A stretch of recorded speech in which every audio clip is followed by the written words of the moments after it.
Hello and welcome students in our lockdown classes. Today we are starting the new chapter of history, that is nationalism in India.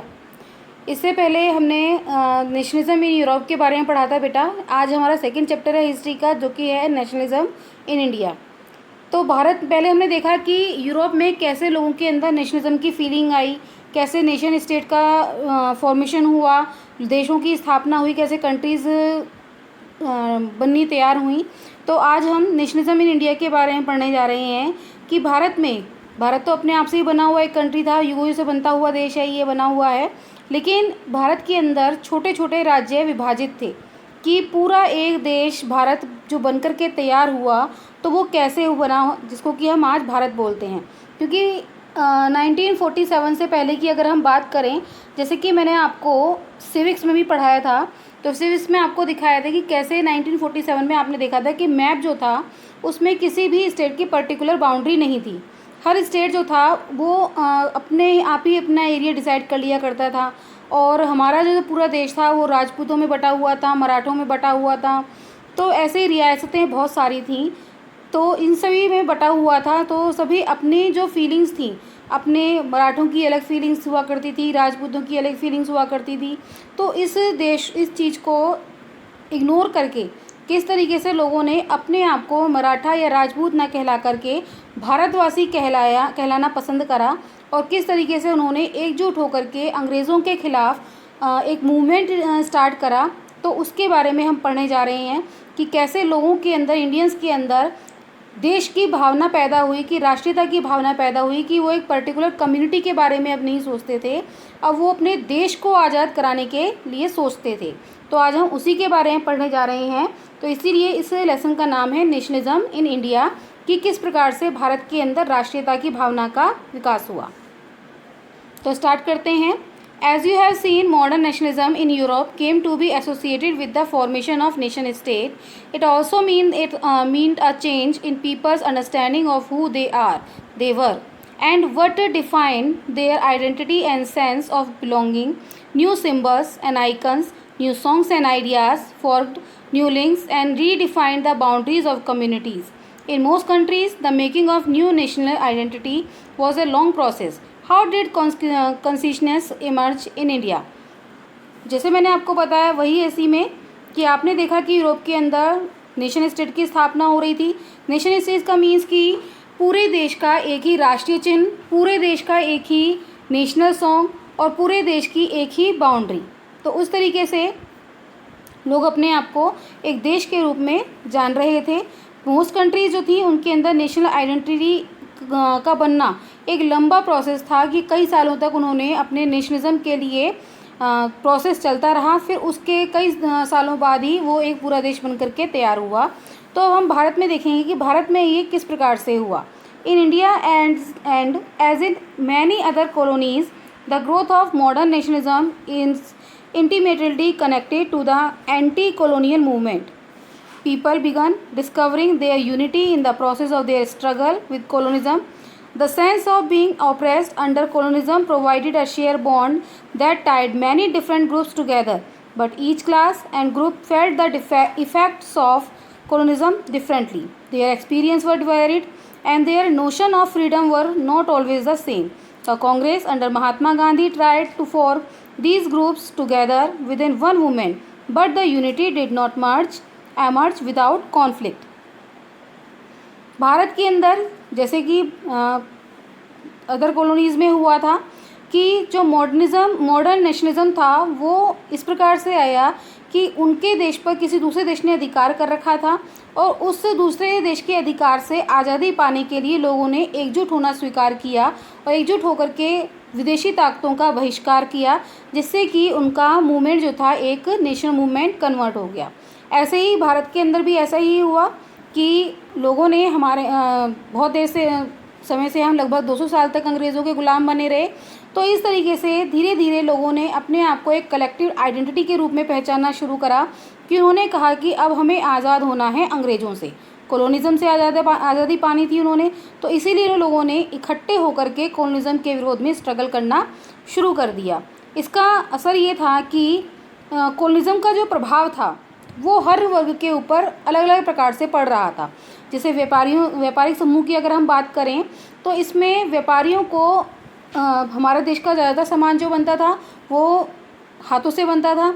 हमारे यहाँ जो hand material ज़्यादा हुआ करता था, लेकिन जो रॉ मटेरियल होता था जिससे सामान बनता था वो अंग्रेज़ सारा का सारा सप्लाई करके ब्रिटिश कंट्रीज़ में ले जाया करते थे, अपना ब्रिटिश नेशन में ले जा करके वहाँ से तैयार माल इंडियन मार्केट में बेचा करते थे। तो इससे भारतीय व्यापारियों को, हस्तकारों को, दस्तकारों को, तो इनको बहुत ज़्यादा ही उससे लॉस होता था। तो ये तो था व्यापारियों पर प्रभाव। दूसरा कि जो सैनिक थे या फिर जो पोस्ट वगैरह होती थी, गवर्नमेंट पोस्ट हुआ करती थी, तो उसमें केवल अंग्रेज़ों को ही, जो हायर पोस्ट होती थी वहाँ पर उनको ही नियुक्त किया जाता था। इंडियंस को वहाँ तक इतना प्रायोरिटी पर नहीं देखा जाता था। तो मीन्स कि जो अंग्रेज़ों का प्रभाव था तो वो हर वर्ग के लिए अलग अलग था। तो इस तरीके से अगर पूरे देश में एक ही अंग्रेज़ों का विरोध करना है, एक ही प्रकार से करना है, तो सभी को साथ में इकट्ठा लेकर के ही चलना था। लेकिन सभी के विचार जो थे अलग अलग थे। तो इसी चीज़ को महात्मा गांधी जी ने कि इन सभी चीज़ों को हमें इग्नोर करना है कि आपके ऊपर उनका क्या प्रभाव पड़ रहा है या आप किस प्रकार से अंग्रेज़ों के द्वारा प्रताड़ित हैं। इन सबको इग्नोर करके सभी को एक कलेक्टिव आइडेंटिटी बना करके कि यू आर इंडियन, तो इसको आपको ध्यान में रख करके आपको अंग्रेज़ों का विरोध करना है। तो इसीलिए सभी को इकट्ठा करना पड़ा इस मूवमेंट के लिए। लेकिन इकट्ठे करने में भी थोड़े से कॉन्फ्लिक्ट्स इसके अंदर थे, लोगों की विचारधाराओं में मतभेद थे। In an earlier textbook, you have read about the growth of nationalism in India up to the first decade of 20th century. In this chapter, we will pick up the story from 1920s and study the non-cooperation and civil disobedience movement. We will explore how Congress sought to develop the national movement, how different social groups participated in the movement, and how nationalism captured the imagination of people. पुरानी text books में आपने पढ़ा है कि किस प्रकार से भारत के अंदर राष्ट्रीयता की भावना का विकास हुआ। उसमें हमने 20वीं सेंचुरी के फर्स्ट डिकेड की बात की थी कि मीन्स की 1910 तक का हमने इससे पहले की बुक्स में आपने पढ़ा था, 8th क्लास तक की बुक्स में। तो इसके बाद में हम इस चैप्टर में हम पढ़ने जा रहे हैं नॉन कॉर्पोरेशन मूवमेंट के बारे में और सिविल डिसोबीडियंस मूवमेंट के बारे में कि किस तरीके से वो स्टार्ट हुए और उनका क्या प्रभाव लोगों पर पड़ा और कौन से लोग उसके अंदर शामिल हुए। तो डिफरेंट सोशल ग्रुप्स ने कैसे उसके अंदर पार्टिसिपेट किया और किस तरीके से लोगों की विचारधाराओं से वो प्रभावित हुआ, तो उसके बारे में हम आज में पढ़ने जा रहे हैं। तो स्टार्ट करते हैं यहाँ से। सबसे पहले हम पढ़े आ रहे हैं द फर्स्ट वर्ल्ड वॉर, खिलाफत एंड नॉन कॉर्पोरेशन, कि खिलाफत और नॉन कॉर्पोरेशन मूवमेंट का फर्स्ट वर्ल्ड वॉर से क्या संबंध था। तो क्या स्टूडेंट्स, चलिए देखते हैं। In the years after 1919 we see the national movement spreading to new areas, incorporating new social groups and developing new modes of struggle.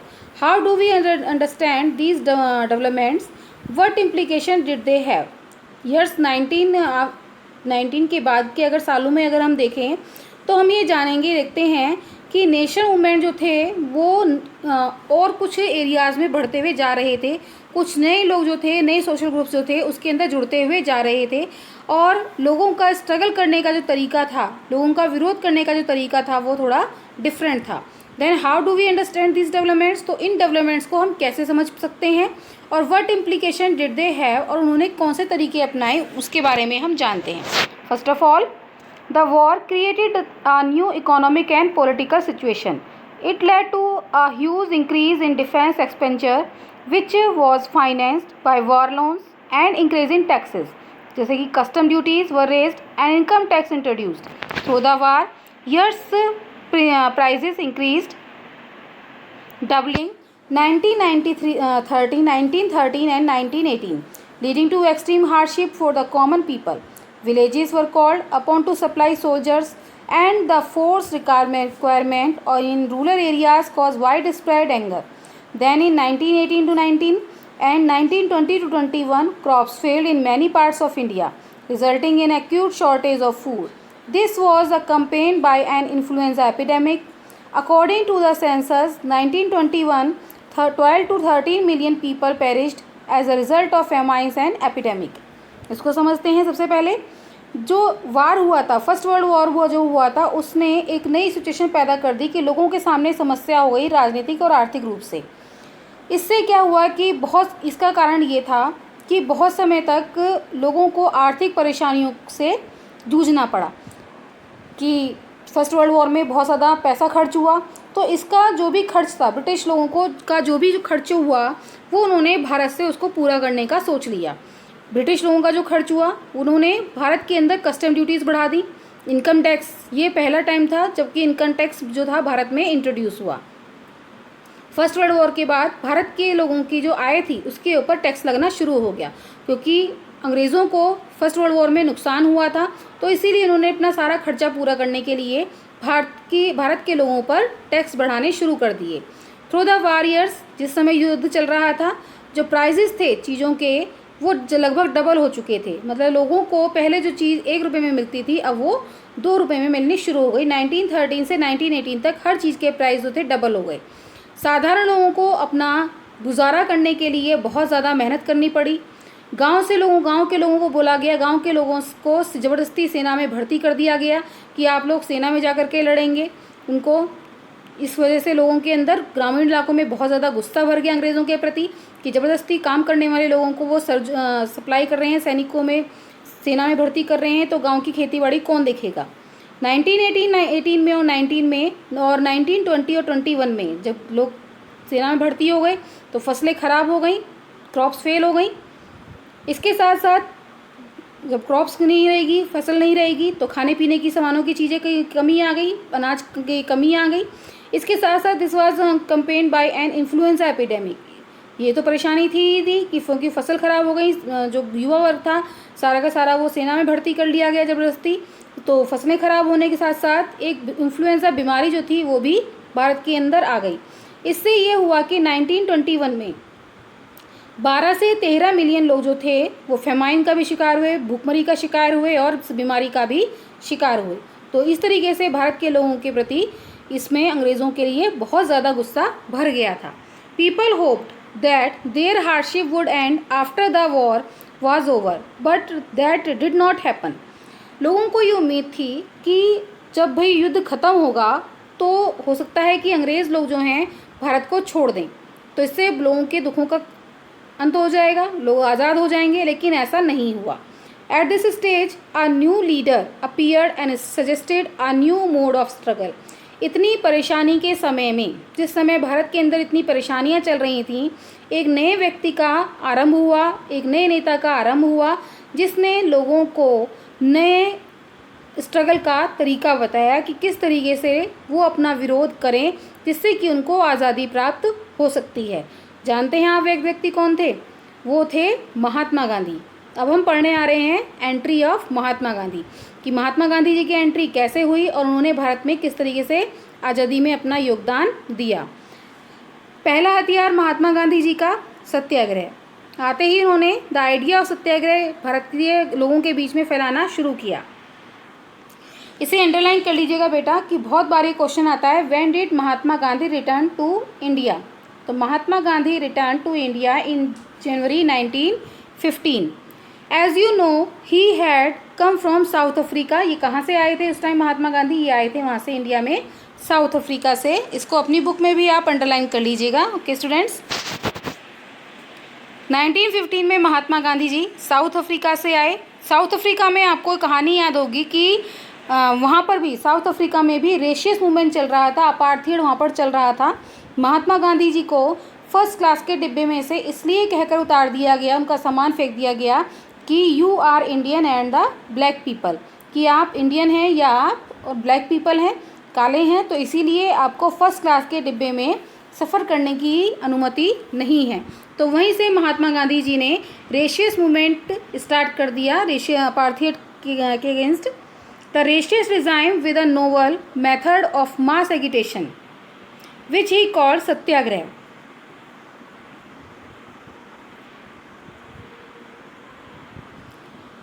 South Africa where he had successfully fought the racist regime.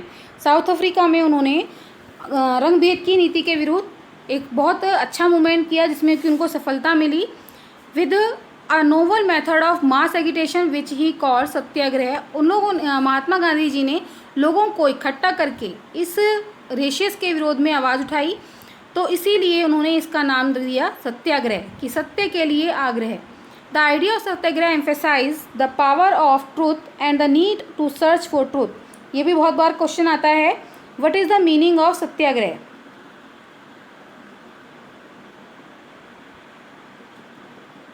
तो यहाँ से हम लेंगे इसका meaning, the idea of सत्याग्रह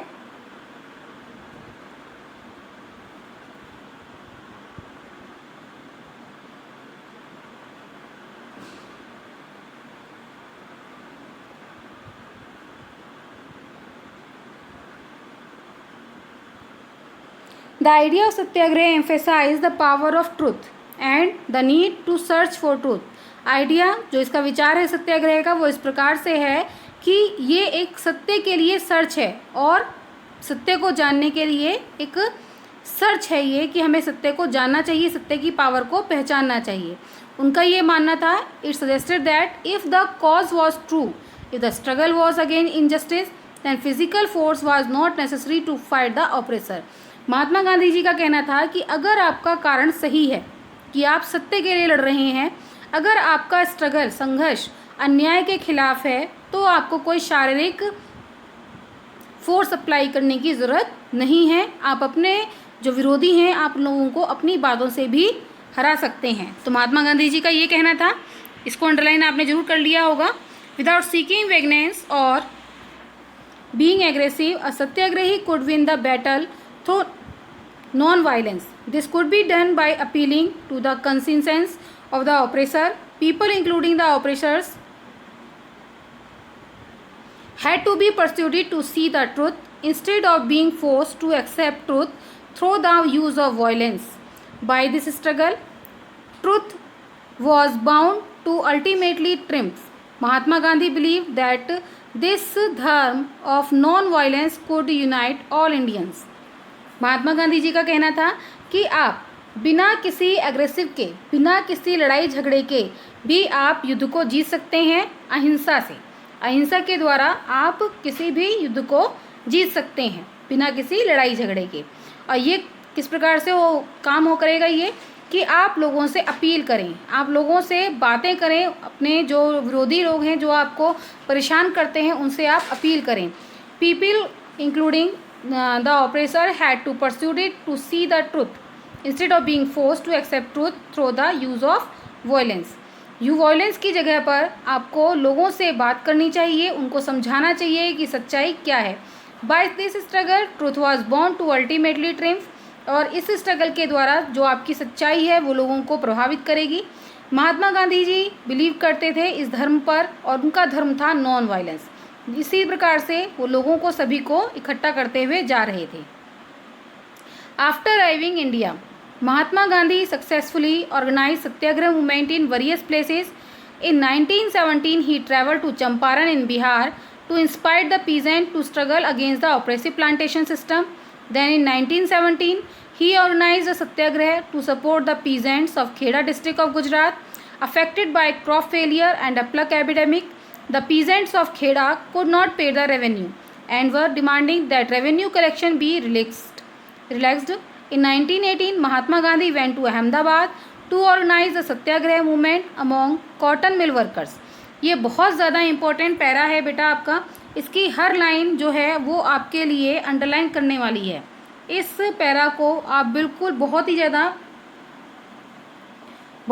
ध्यान से आप इसको पढ़िएगा। इसमें से बहुत सारे क्वेश्चंस आपके बनते हैं कि महात्मा गांधी जी जब भारत आए तो भारत में आकर उन्होंने बहुत सारे मूवमेंट्स उन्होंने अलग अलग जगह पर सत्याग्रह उन्होंने ऑर्गेनाइज करे। जैसे कि इसमें पहला जो था 1917 में महात्मा गांधी चंपारण गए जो कि बिहार का है। तो बिहार में लोग ज़्यादा बहुत परेशान हो रहे थे प्लांटेशन सिस्टम के अकॉर्डिंग। आपने देखा होगा कि चंपारण में जो था हमारा इंडिगो प्लांटेशन बहुत ज़्यादा होता था जिससे कि उनकी ज़मीन ख़राब हो जाती थी। तो बिहार के चंपारण के लोग जो थे वो इससे बहुत ज़्यादा परेशान थे और वहाँ जाकर के उन्होंने लोगों को समझाया तो सभी लोगों ने महात्मा गांधी जी के साथ में चंपारण में अपना मूवमेंट स्टार्ट किया। इसके बाद महात्मा गांधी जी 1917 में गए खेड़ा डिस्ट्रिक्ट के लोगों की ये परेशानी थी कि वहाँ की एक तो फसल ख़राब हो चुकी थी, दूसरा वहाँ पर प्लग की जो बीमारी थी, प्लेग की बीमारी वहाँ फैली हुई थी जिससे कि लोगों के पास इतना पैसा नहीं था कि वो सरकार को टैक्स दे सकें, उनको रेवेन्यू दे सकें, वहाँ का टैक्स दे सकें। तो इसीलिए वहाँ के किसानों की ये डिमांड थी कि उनको टैक्स में छूट मिल जाए। तो इसी प्रकार से वहाँ के लोगों को उन्होंने इकट्ठा करा। इसके बाद महात्मा गांधी जी गए अहमदाबाद में कॉटन मिल वर्कर्स की भी यही परेशानी थी, उनके भी वेतन से लेकर संबंधित कोई परेशानियां थी। तो इसीलिए वहाँ के लोगों को भी उन्होंने इकट्ठा करा और वहाँ पर भी सक्सेसफुली उन्होंने अपना मूवमेंट स्टार्ट किया। इसके बाद हम पढ़ने आ रहे हैं the Rowlatt act. Rowlatt act हम पढ़ने जा रहे हैं कि emboldened with this success, Gandhi ji in 1919 decided to launch a nationwide satyagrah against the proposed Rolett Act. This act had been hurriedly passed through the Imperial Legislative Council, despite the united opposition of Indian members. It gave the, इसको मैं underline करा रही हूँ कि Rowlatt act क्या था। सबसे पहले तो आपको ये याद करना है कि रोलट एक्ट 1919 में पास हुआ था। ये इस एक्ट के साथ में एक बहुत बड़ी घटना भी जुड़ी हुई है, जो कि आपको अभी इसके बारे में बताया जाएगा। अभी जो मैं आपको अंडरलाइन करा रही हूँ ये सारा आप अपनी बुक में अंडरलाइन कर लीजिएगा। एक मार्कर आप ले लीजिए जो हाइलाइटर होता है।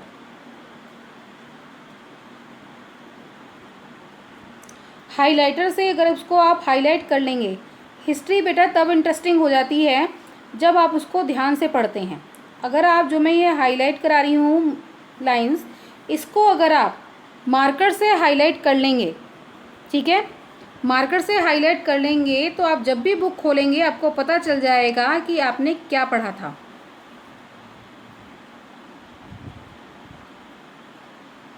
ये सारी लाइंस जो भी मैंने अंडरलाइन करी हैं इनको आप मार्कर से हाईलाइट कर लेंगे तो आपको ईजिली इनको देखते ही जब भी आप बुक ओपन करेंगे तो आपकी सीधी नज़र इन लाइंस पर जाएगी और आपको बहुत क्लियरली आपको अंडरस्टूड हो जाएगा कि आपने क्या पढ़ा था। बिल्कुल आप बहुत अच्छे बच्चे हैं, माइंड अच्छी कैपेसिटी जो होती है इस टाइम में बच्चों की बहुत अच्छी होती है।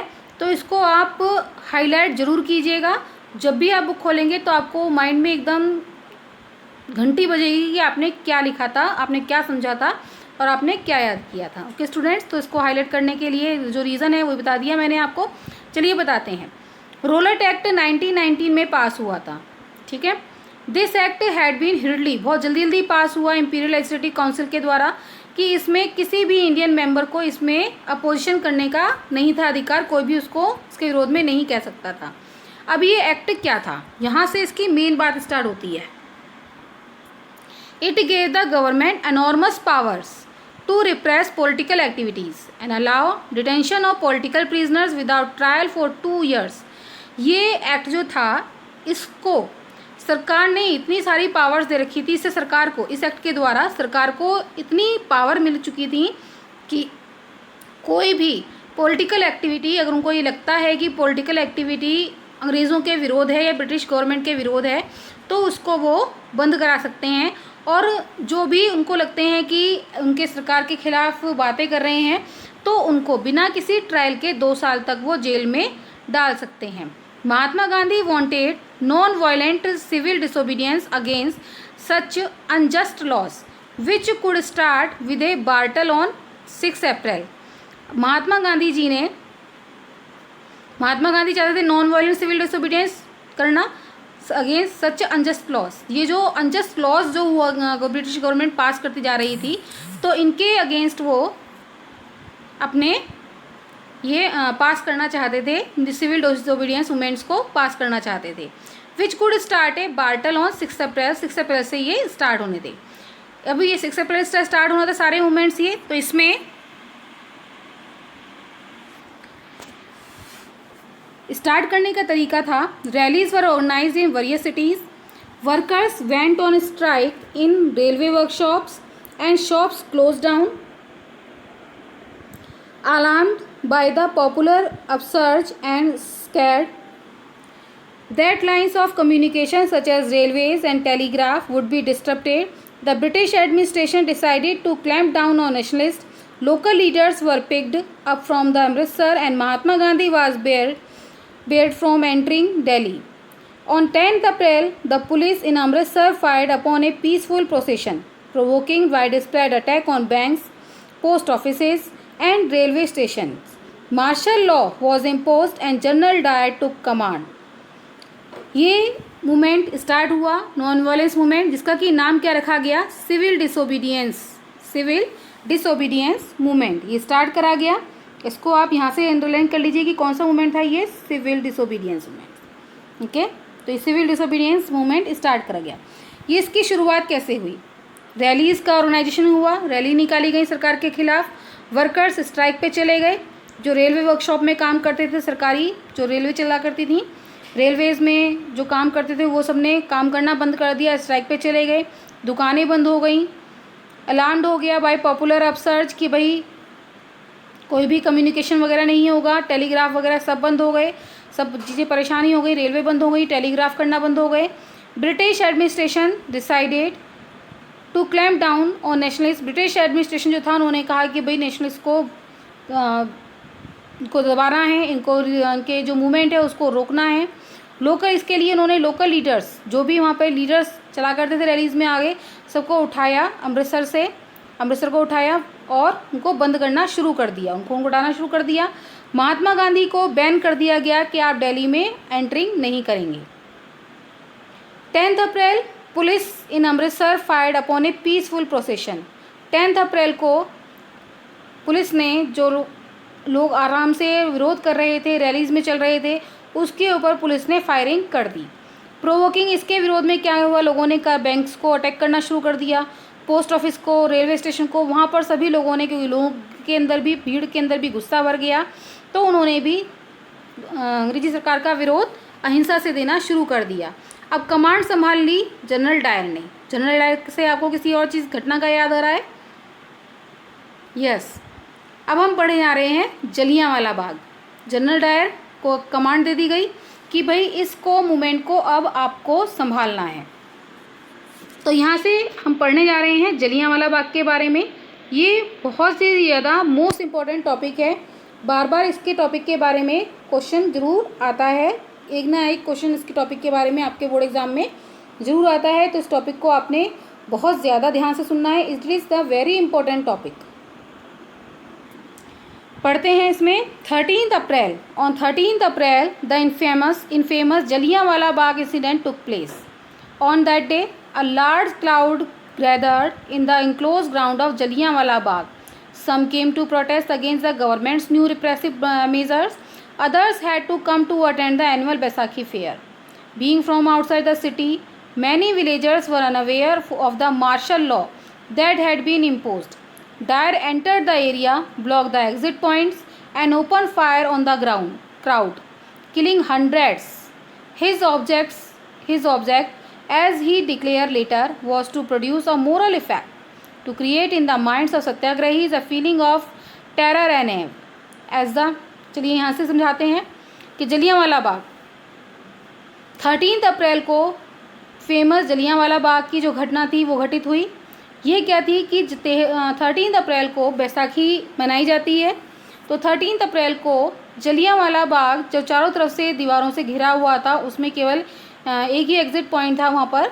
तो वहाँ जाने के लिए जलियांवाला बाग जो पूरा का पूरा भरा हुआ था लोगों से, तो उसमें कुछ लोग तो ऐसे थे कि जो सरकार की जो नीतियाँ थीं उनके विरोध में इकट्ठा हुए थे बातें करने के लिए। दूसरा कि जलियांवाला बाग में बैसाखी का फेयर लगा हुआ था, मेला लगा हुआ था, तो बहुत सारे आसपास के गाँव के इलाकों के बाहर के लोग जो थे वो वहाँ पर मेला को देखने के लिए आए हुए थे। उनको ये नहीं पता था कि मार्शल लॉ लगा हुआ है। अब जनरल डायर जो था उसने इस स्थिति का फ़ायदा उठाया, तो जो भी उस वहाँ से बाहर निकलने के रास्ते थे उसने वो बंद करा दिए। जनरल डायर एंटर्ड हुआ जलियांवाला ग्राउंड में और उसने जितने भी बाहर निकलने के जो रास्ते थे वो सब उसने बंद करा दिए और अपनी आर्मी को ऑर्डर दिया कि सभी लोगों पर अंधाधुंध गोलियां चलाते जाओ, कि जितने भी लोग हैं सभी को मार डालो। बाहर निकलने का रास्ता नहीं था, लोग उसी के अंदर सब बनने लगे। ये कहा जाता है कि जलियांवाला बाग में एक कुआं था, लोगों ने अपना बचाव करने के लिए, कि बचने के लिए उस कुएं के अंदर कूदना शुरू करा। तो एक को देखकर दूसरा कूदा, तीसरा कूदा, तो वो कुआं पानी की जगह लाशों से भर गया। तो ये कहा जाता है, इसके निशान आपको अभी भी जलियांवाला बाग में दिखाई देते हैं कि कितना जनरल डायर ने कितना गलत करा, निर्दोष जनता को इतना मारा उसने, पूरा बच्चों को नहीं देखा, औरतों को नहीं देखा, बुज़ुर्गों को नहीं देखा, उसने अंधाधुंध फायरिंग के आदेश दे दिए और 100 से ज़्यादा लोग उस जलियांवाला बाग में मारे गए। His object, as he declared later, was to produce a moral effect, to create in the minds of satyagrahis a feeling of terror and awe. उसने कहा कि भाई मेरा तो उद्देश्य केवल ये था कि मैं तो केवल एक सत्याग्रहियों के दिमाग में डर पैदा करना चाहता था कि वो सरकार के खिलाफ कोई भी आवाज़ ना उठा सकें। इसमें मेरी कोई गलती नहीं है, मेरी कोई मिस्टेक नहीं है, मैं तो मार्शल लॉ लगा हुआ था, मैं तो उसको ही फॉलो कर रहा था। तो ये उसने आखिर में अपना उद्देश्य लोगों के सामने जाहिर करा। As the news of Jallianwala Bagh spread, crowd took the street in many North Indian towns. There were strike clashes with the police and attacks on government buildings. The government responded with the brutal repression, seeking to humiliate and terrorize people. Satyagrahi were forced to rub their nose on the ground, cross on the street, and do salam salute to all sahibs. People were flogged and villages around Gujranwala in Punjab, now in Pakistan, were bombed. Seeing violence spread, Mahatma Gandhi called off the movement. As news of Jallianwala Bagh spread, जैसे ही जलियांवाला बाग की खबर लोगों के बीच में फैली, जितने भी लोग सत्याग्रही थे जो सरकार का विरोध कर रहे थे, उन लोगों के बीच जब जलियांवाला बाग की घटना फैली तो लोगों ने, जो नॉर्थ इंडियन मूवमेंट्स टाउन्स वगैरह थे, सभी लोगों ने इसका विरोध करना शुरू कर दिया। स्ट्राइक्स होने लगी, सरकार की जो बिल्डिंग्स थी, पुलिस स्टेशंस वगैरह थे, लोगों ने उस पर अटैक करना शुरू कर दिया। इसके विरोध में जो ब्रिटिश गवर्नमेंट थी उसने भी हर तरीके से इन लोगों को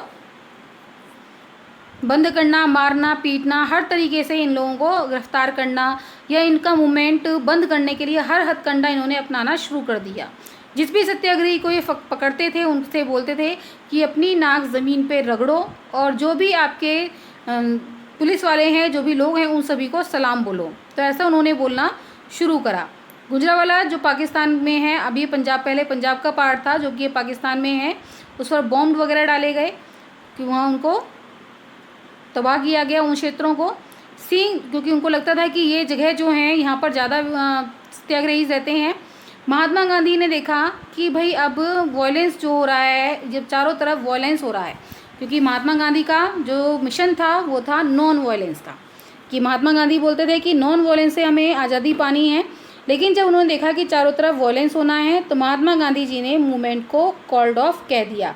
कॉल्ड ऑफ मीन्स कि बंद करने को कह दिया कि अब मूवमेंट नहीं होगा क्योंकि इसका रूप बदल चुका है। वाई द रोलर एक्ट, चलिए आज हम यहीं तक पढ़ते हैं कि यहाँ तक महात्मा गांधी जी ने इसको कॉल्ड ऑफ के लिए कह दिया था। इसके बाद का हम यहाँ तक आज को एंड कर देते हैं। इसके बाद का हम नेक्स्ट वीडियो में पढ़ेंगे, नेक्स्ट वीडियो में समझाएंगे। तो फुल हूँ कि बेटा अभी तक आपको जितना भी समझा है इसके बारे में आपको अच्छी तरह से समझ में आ गया होगा। जो लाइंस आपको बोली गई हैं अंडरलाइन करने के लिए वो आपने अच्छी तरीके से कर ली होंगी। आपने देखा कि खिलाफत और नॉन कोऑपरेशन मूवमेंट आपस में जुड़े हुए थे, इसके बारे में और भी हम आगे पढ़ेंगे। तो इन सब चीज़ों को बहुत ध्यान रखिएगा कि कैसे कैसे नेशनलिज्म भारत में आया, कि क्या क्या किस तरीके से महात्मा गांधी जी ने डिफरेंट मूवमेंट्स के थ्रू ये लोगों के अंदर यूनिटी पैदा करी, लोगों को इकट्ठा करना शुरू करा। सो स्टूडेंट्स ये सभी बहुत ध्यान से पढ़िएगा, लॉकडाउन में फ़ायदा उठाइए।